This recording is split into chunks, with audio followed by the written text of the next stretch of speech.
Good afternoon. My name is Jonathan Rotz, Field Agronomist with Pioneer. Wanted to do a quick little talk on wheat here. Just put another video together on corn and soybeans and hail, and thought I'd do a quick little overview on wheat scouting here as we're heading in. We've got wheat, fully through pollination. We're starting to fill. Had some questions coming up about what would happen with wheat as far as hail events. So real quick overview on that. Obviously, one of the big issues with hail events at this stage of the game is damage to the head, or even if it was severe enough to take the head off. The other thing is just to make sure that that flag leaf is fully intact. So the flag leaf is about 75% of your photosynthesis for wheat, roughly. And if that flag leaf would get significantly damaged, especially taken off, that can have a effect on yield while we're filling this head. If it's just simply a couple of slits through it, that's actually not as big of a deal.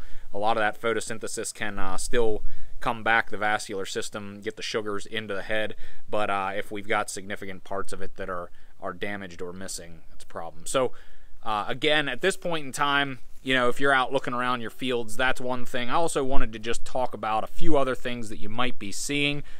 This field that I'm in front of here right now has a lot of really good wheat in it, so this is me trying to be extremely picky to find some things.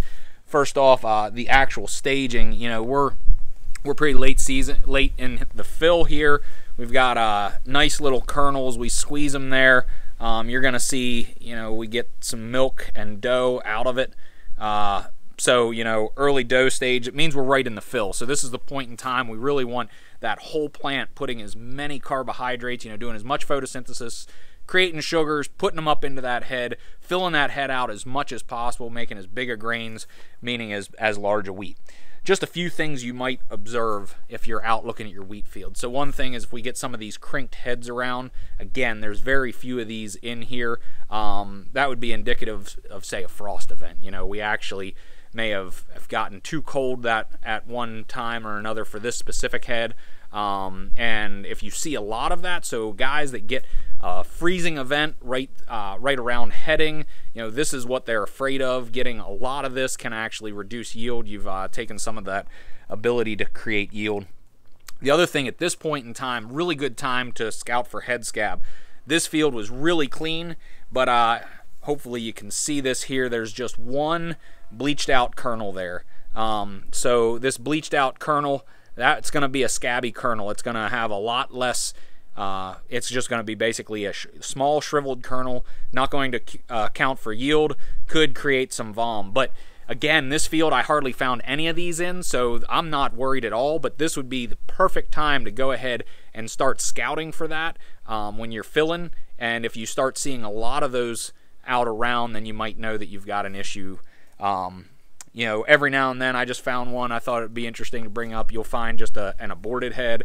This is no big deal. Now, one thing I will tell you, if this whole stem was bleached like that the whole way to the ground, or you find a blotch of bleached, that would be take-all disease in your wheat. I haven't seen much of that this year, but I have seen it in the past in some of the areas. So those are just a few things you might find as you're out looking around your wheat field. Overall, hopefully we've got a lot of really good wheat out there, clean wheat.